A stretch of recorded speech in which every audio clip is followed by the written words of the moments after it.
Hey everybody, I wanted to do a update on my vegan challenge. It is a weekend. I said I was aiming for a week. That was my initial goal. It's actually day 9 today, so I'm still on the vegan diet and things are going well. A few things I didn't talk about, sort of parameters that I didn't bring up in the introduction video. When I was thinking about doing this challenge and kind of planning out what I was going to eat, I wanted to stick pretty close to what I would normally eat, so that it didn't feel like a hardship to be like learning a new diet, or I didn't have to be like that conscious of it. I could just eat pretty much like we normally do, but just modify some recipes that we already use and we already like. That way, also because Alice and Mike are not participating with me, they can just, add in things that we normally would have with those meals. So that's sort of been my style. Let's see. Also, I wanted to try to avoid soy. I know a lot of vegan stuff, you just sort of substitute soy for other things because it can, mimic different foods. But I wanted to try to avoid that. For me, myself, I just don't feel like soy is is that healthy of a food for me. I think hormonally, it just doesn't work for me that much. I do like it. I do like tofu. I do eat soy, but I do try to keep it kind of limited. So that was also one of my goals. And what was the other thing? Oh, I wanted to just generally try to avoid, just focus like on whole foods and real foods, rather than just seeking out maybe like more processed stuff or like vegan alternatives to meat and that kind of stuff, like just relying really heavily on like veggie burgers or packaged stuff that is probably would be like a little bit of a time saver, but again, like I just wanted to eat like a broader diet and not rely too heavily on those foods.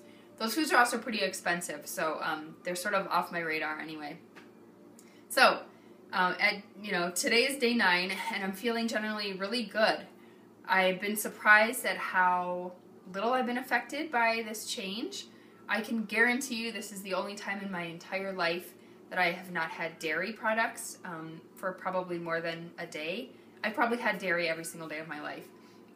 If breastfeeding is considered dairy, then I literally have had dairy every day of my life. I was raised in the Midwest, and I really love cheese and ice cream, and those foods were just like a really central part of my diet and things that I've always loved. But I'm happy to tell you that I did crave cheese a lot my first 3 days, but I noticed on day 5, I actually made a note in my journal because I realized that I was not craving cheese. I was preparing a meal that I put cheese on for Mike and Alice, and I didn't want to eat it. And I noticed right away that I could look at it and not think, oh my gosh, I miss cheese so much. I know that there are vegan cheeses out there. I have not tried them. Again, I'm just trying to,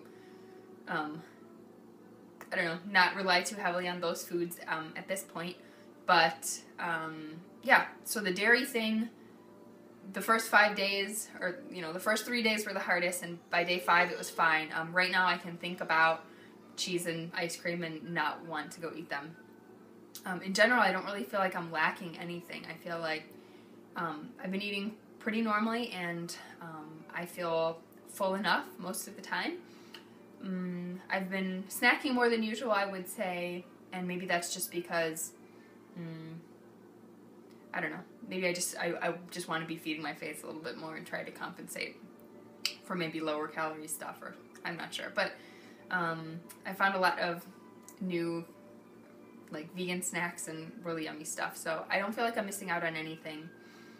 Going forward, I don't have a goal for like how much more of a time I want to give this challenge.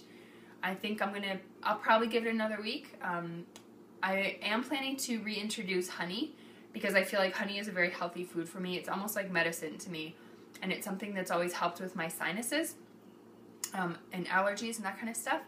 I do think avoiding dairy has helped my sinuses and allergies a lot. It's always sort of been in the back of my mind to try dairy-free to see if it would help my sinuses, and I do think that it's helped. I think honey helps me a whole lot too, so I am planning to bring honey back. I also really don't like a lot of like other alternatives for sweeteners.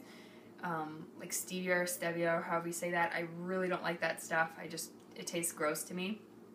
And agave is okay, but I don't really like it in baking. And so I find myself relying a whole lot on just sugar, which whatever. I just prefer honey for certain things. So I've heard the word vegan as like vegan who use bee products, so honey and other things, and I think that suits me. So I'll probably do honey, but I'm going to try to stick with dairy-free. I don't know, maybe indefinitely, but I'll definitely give it another week. But I'm also going to give myself a little bit of leeway. If Mike and I go out, we're thinking about going out for dessert on Friday as sort of a date, and if we want to split a dessert and it's something that has dairy in it or eggs in it, I'm going to go for it for just a little bit. It shouldn't have that much of an effect if it's just, a really small amount, and I just want to live my life. So overall, thumbs up for 1 week of veganism, and I don't know, I'm going to post a video of some of the meals and snacks and different things that I made during the week, just to kind of show you. I didn't film everything or show everything, but I'll share recipes when I have them and just kind of check in on, what was good and what were the fails and that kind of stuff. Good luck to everybody else who is still doing the challenge.